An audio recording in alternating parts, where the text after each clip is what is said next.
जय हिंद साथियों, मैं अमित पाटीदार जेल से आईएएस के रामबाण बैच में आप सभी का हार्दिक स्वागत करता हूं। जैसे कि हमने पिछले वीडियो में मध्य पाषाण काल, नव पाषाण काल का अध्ययन किया और साथ ही हमने आद्य ऐतिहासिक काल के अंतर्गत हड़प्पा सभ्यता की शुरुआत की थी, जिसमें हमने हड़प्पा सभ्यता के बारे में पढ़ा था। क्या बता, हड़प्पा सभ्यता का उद्भव कैसे हुआ, उसका नामकरण कैसे हुआ, और बीच में कुछ टेक्निकल प्रॉब्लम की वजह से हमारा जो बीच में छूट गया था काल निर्धारण, वहीं से हम आज शुरुआत करेंगे वापस। तो आइए दोस्तों,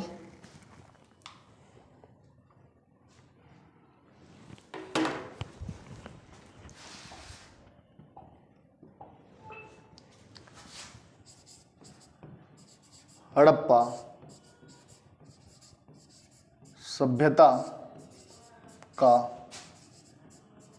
काल निर्धारण। हम आज हड़प्पा सभ्यता के काल निर्धारण के बारे में जानेंगे। पहली बात, हड़प्पा सभ्यता का काल निर्धारण कार्बन डेटिंग जैसी नवीन विश्लेषण पद्धति के द्वारा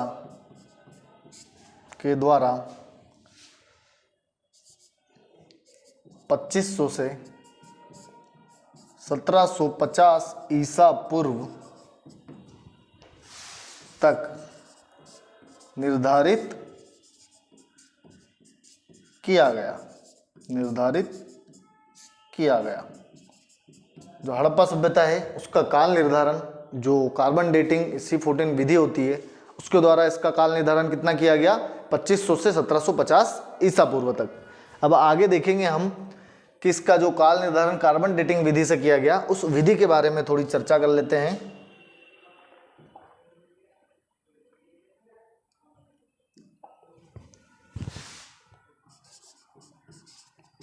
कार्बन डेटिंग विधि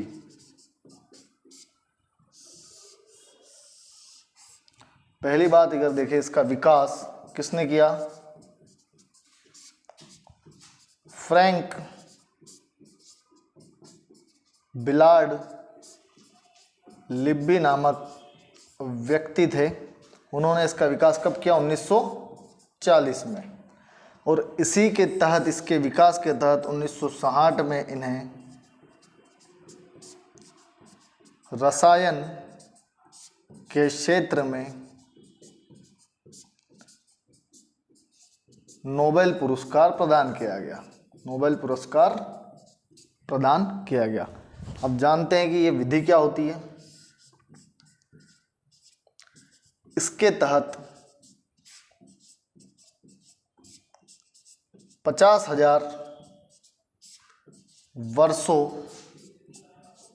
तक की आयु जो जीवाश्मों की होती है, आयु ज्ञात कर सकते हैं। अगर इससे ज़्यादा आपको आयु ज्ञात करनी है तो उसके लिए यूरेनियम डेटिंग विधि का प्रयोग किया जाता है। इसमें भी जैसे कार्बन, जिसमें C14 होता है कार्बन, वो जितना कम होगा वस्तु उतनी प्राचीन होगी। कार्बन की मात्रा जितनी कम होगी वस्तु उतनी प्राचीन होगी। वहीं जो C14 कार्बन है, अगर मात्रा अधिक है तो वही वस्तु उतनी नवीन होगी। सीधी सी बात, हमने आज देखा हड़प्पा सभ्यता का काल निर्धारण। जो हड़प्पा सभ्यता का काल निर्धारण कार्बन डेटिंग विधि द्वारा निर्धारित किया गया था। कार्बन डेटिंग विधि में हमने देखा इसका विकास किसने किया, फ्रैंक बिलार्ड लिबी द्वारा 1940 में इसका विकास किया गया। 1960 में इन्हें इसी के विकास के कारण 1960 में इन्हें रसायन के क्षेत्र में नोबेल पुरस्कार प्रदान किया गया। आगे देखें, जो कार्बन डेटिंग विधि है उससे हम 50,000 वर्षों तक की जो जीवाश्म होते हैं उनकी आयु हम ज्ञात कर सकते हैं। आगे जो C14 कार्बन होता है वो वस्तु में, जीवाश्मों में जितना कम पाया जाएगा वस्तु उतनी प्राचीन मानी जाएगी, और वही C14 कार्बन जितना अधिक होगा वस्तु उतनी नवीन होगी। आइए इसके आगे हम देखते हैं हड़प्पा सभ्यता का विस्तार।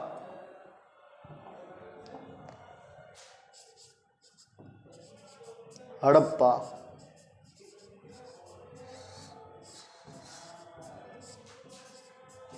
सभ्यता का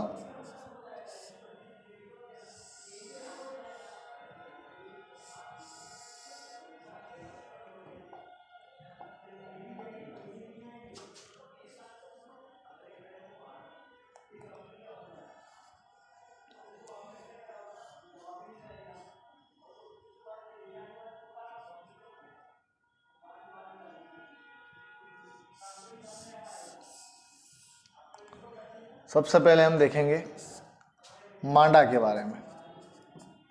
मांडा सबसे उत्तरी स्थल था। हड़प्पा सभ्यता के विस्तार में हम देखेंगे कि जो हड़प्पा सभ्यता है उसका सबसे उत्तरी स्थल कौन सा था? मांडा, जो कहाँ आता है? अखनूर जिला। जिला कौन सा है? अखनूर। कहाँ पे आता है? जम्मू कश्मीर में। दूसरी बात, किस नदी के किनारे हैं? नदी देखे तो चीनाब नदी। क्लियर। और इसी सभ्यता का हम सबसे दक्षिणी स्थल देखें तो कहाँ आएगा? यहाँ पे दायमाबाद। ये क्या आता है? अहमदनगर जिला। महाराष्ट्र में। नदी देखें तो कौन सी है? प्रवरा, जो अपनी गोदावरी जो नदी है, गोदावरी नदी की सहायक नदी है, गोदावरी की सहायक। और यह सबसे दक्षिणी स्थल है। हड़प्पा सभ्यता का सबसे दक्षिणी स्थल कौन सा है? दायमाबाद, जो महाराष्ट्र में आता है। बात करें अगर सबसे पूर्वी स्थल की तो वो कौन सा है? आलमगीरपुर।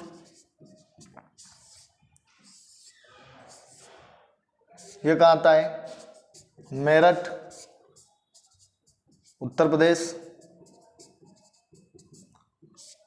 सबसे पूर्वी स्थल हड़प्पा सभ्यता का। नदी देखें, किस नदी के किनारे बसा है ये? हिंडन नदी, जो यमुना की सहायक नदी है, यमुना की सहायक है। सबसे अगर पश्चिम स्थल की बात करें तो वो है, यहाँ आता है, जिसका नाम है सुतका गेंडोर। सबसे पश्चिमी स्थल कौन सा हड़प्पा सभ्यता का? सुतका गेंडोर, जो कहाँ आता है? बलूचिस्तान, एक प्रांत है जो पाकिस्तान में आता है। अगला देखें, अगर नदी कौन सी है? दास्क। किस नदी के किनारे? दास्क नदी। और सबसे पश्चिमी स्थल है ये हड़प्पा सभ्यता का, पश्चिमी स्थल। तो ये हमने हड़प्पा सभ्यता का विस्तार के बारे में थोड़ी चर्चा की, जिसमें हमने सबसे उत्तरी स्थल में किसे देखा? मांडा, जो कहाँ आता है? अखनूर जिला, जम्मू कश्मीर में। किस नदी के किनारे है? चिनाब नदी के किनारे है। दूसरा अगर देखें कि सबसे दक्षिणी स्थल हड़प्पा सभ्यता का कौन सा था तो वो कौन सा था? दैमाबाद। कहाँ आता है? अहमदनगर जिला, महाराष्ट्र में। और किस नदी के किनारे? प्रवरा नदी, जो गोदावरी नदी की सहायक है। बात करेगा सबसे पश्चिमी स्थल की तो कौन सा है? सुतका गेंडोर, जो बलूचिस्तान प्रांत पाकिस्तान में आता है। नदी दास्क है। और सबसे अगर पूर्वी स्थल की बात करें हड़प्पा सभ्यता का तो वो कौन सा है? आलमगीरपुर, जो मेरठ जिले में आता है, उत्तर प्रदेश के। और किस नदी के किनारे? हिंडन नदी यमुना की सहायक नदी है और सबसे पूर्वी स्थल है। तो ये हमने हड़प्पा सभ्यता के विस्तार के बारे में चर्चा की। अब आगे हम हड़प्पा सभ्यता की विशेषताओं के बारे में चर्चा करेंगे। अगर बात हो अगर स्थलों की इसके, तो जब आज़ादी के समय जो हड़प्पा सभ्यता थी उसके लगभग 40 स्थलों की खोज हो चुकी थी। जब आज़ादी हुई थी उस समय, आज़ादी के दौरान जो हड़प्पा सभ्यता के कितने 40 स्थल ही ज्ञात थे। लेकिन वर्तमान में देखें, अगर वर्तमान में जो भारत, पाकिस्तान तथा अफगानिस्तान की बात करें, इन 3 राज्यों में, इन 3 देशों में यह सभ्यता फैली हुई है। अफगानिस्तान, तो वर्तमान में इसके कितने स्थल ज्ञात कर चुके हैं अपन? लगभग 1400 बस्तियां इसकी खोजी जा चुकी है वर्तमान में। इसका अगर क्षेत्रफल देखें तो क्षेत्रफल कितना है? लगभग 13 लाख वर्ग किलोमीटर। क्षेत्रफल की बात करें तो कितना है? लगभग 13 लाख वर्ग किलोमीटर। तो ये हमने हड़प्पा सभ्यता की विस्तार के बारे में चर्चा की। आगे हम हड़प्पा सभ्यता की विशेषताओं के बारे में चर्चा करेंगे। आइए,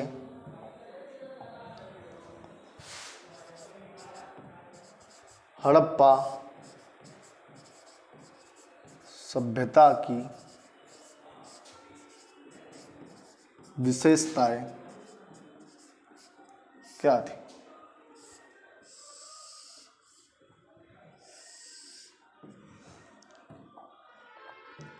इसमें देखेंगे हम किस किस विशेषताओं पे हम चर्चा करेंगे। सबसे पहले इसकी नगर विन्यास की पद्धति के बारे में जानेंगे। फिर इसमें जो ईंटों का प्रयोग हुआ उसके बारे में बात करेंगे हम। फिर इसकी वास्तुकला पे चर्चा करेंगे, वास्तुकला, फिर कृषि, फिर पशुपालन,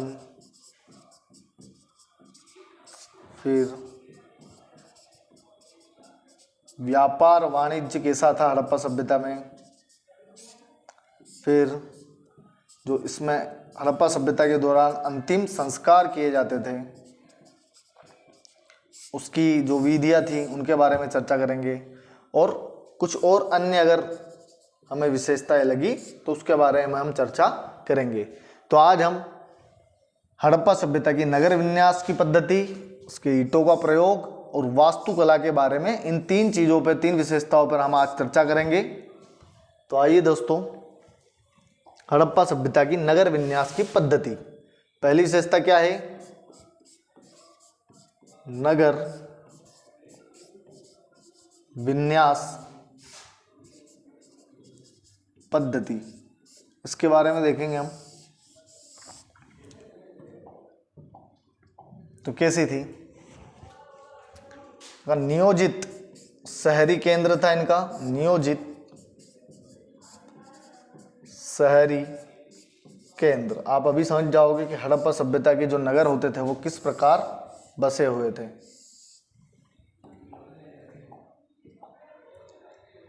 दो हिस्सों में थे, एक तरफ तो पश्चिमी दुर्ग था,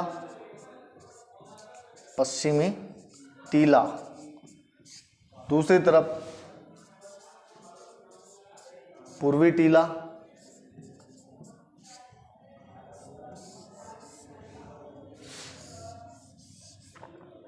इसी को क्या बोला जाता था? दुर्ग। इधर मतलब दुर्ग होता था और इधर निचला शहर, क्योंकि जो पूर्वी टीला था वो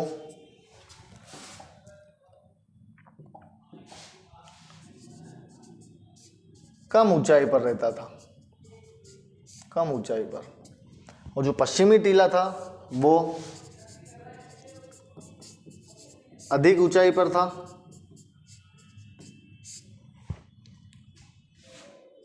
इसको क्या बोला जाता था? दुर्ग टीला। इसको नगर टीला कहा जाता था, नगर टीला। अब बात करें कि कौन कहाँ रहता था, तो इसकी बात करेंगे तो जो दुर्ग टीला था यहाँ पे पुरोहित वर्ग रहता था। पुरोहित वर्ग दुर्ग टीला, जो पश्चिमी टीला था वहाँ निवास करता था। और जो बाकी के जो आम नागरिक होते थे, आम नागरिक या फिर व्यापारी, सैनिक तथा शिल्पी वर्ग, शिल्पी वर्ग जो नगर टीला या पूर्वी टीले में निवास करते थे। अगर इनका धार्मिक अनुष्ठान देखा जाए तो धार्मिक अनुष्ठान बीचों बीच होता था इनका। यहाँ पे क्या किया जाता था? धार्मिक अनुष्ठान का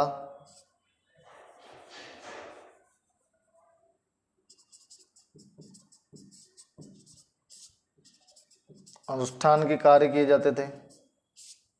तो आप जैसे देखोगे कि हड़प्पा सभ्यता का जो शहर था या नगर होते थे वो कैसे होते थे? दो टीलों में विभक्त होते थे। एक पश्चिमी टीला होता था, एक पूर्वी टीला।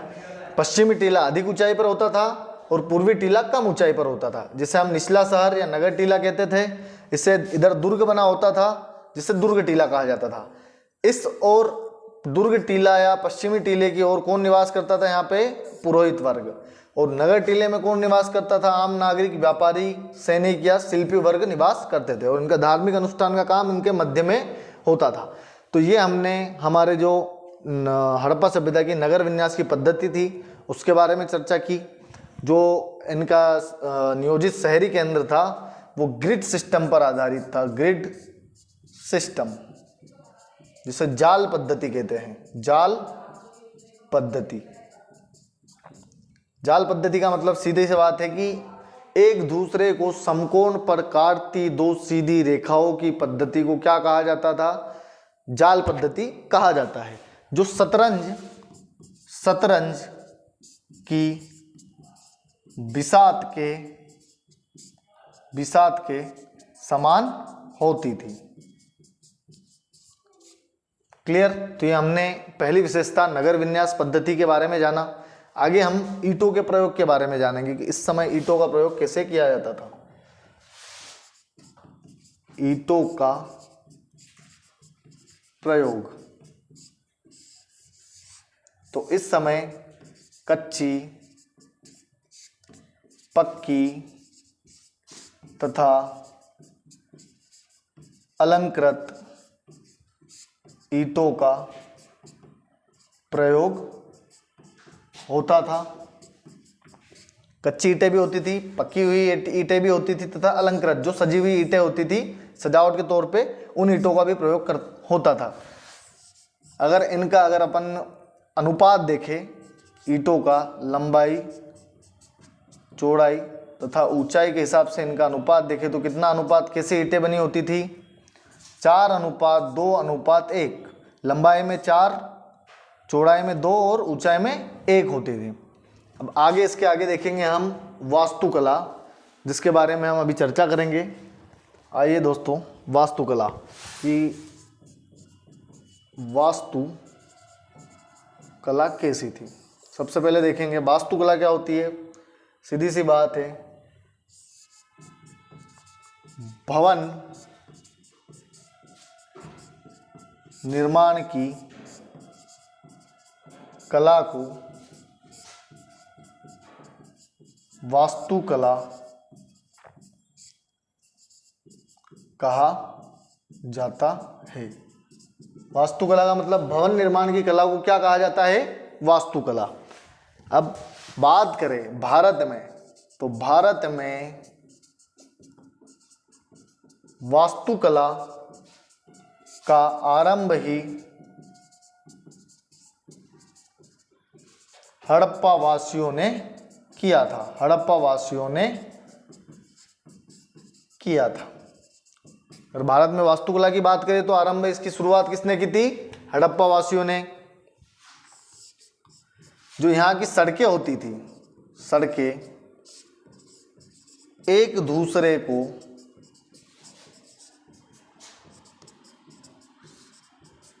समकोण पर काटती थी तथा इनके किनारे, सड़कों के किनारे उत्तम नालियों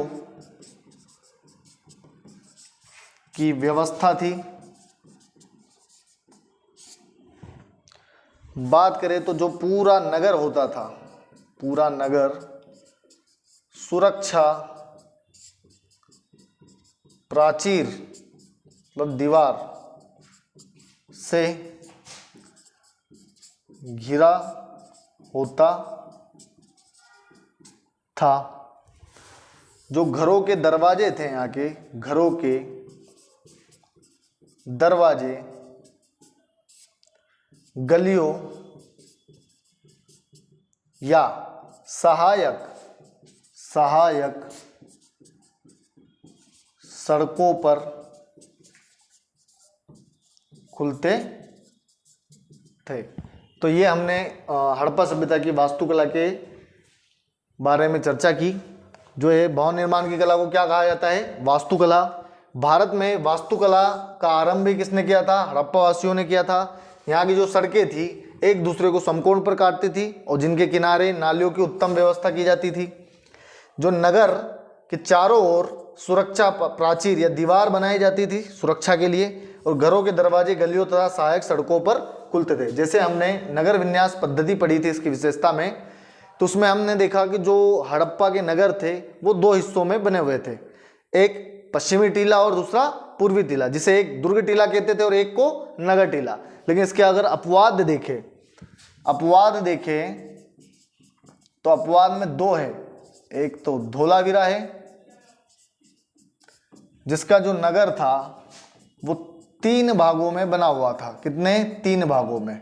एक तो दुर्ग टीला, दुर्ग नगर, दूसरा मध्य नगर और तीसरा निचला नगर। और दूसरा अगर चौंदड़ो देखें तो चौंदड़ो एकमात्र ऐसा नगर था हड़प्पा सभ्यता का, एकमात्र ऐसा नगर जो दुर्गीकृत नहीं था, मतलब यहाँ दुर्ग या किला नहीं था। तो ये हमने आज हड़प्पा सभ्यता के काल निर्धारण के बारे में बात की, उसके बाद कार्बन डेटिंग विधि पे चर्चा की, फिर हड़प्पा सभ्यता की विशेषताओं के बारे में चर्चा की, जिसमें हमने हड़प्पा सभ्यता की नगर विन्यास की पद्धति पढ़ी, जो नियोजित शहरी केंद्र था उसके बारे में जाना हमने, उसकी वास्तुकला के बारे में जाना, और हड़प्पा सभ्यता में किन ईंटों का प्रयोग किया गया उनके बारे में देखा। आज के लिए इतना ही। आगे हम हड़प्पा सभ्यता की जो अन्य विशेषताएं बचती हैं उनके बारे में अगले वीडियो में चर्चा करेंगे। बने रहिए आप JLC IAS के रामबाण बैच के साथ। धन्यवाद।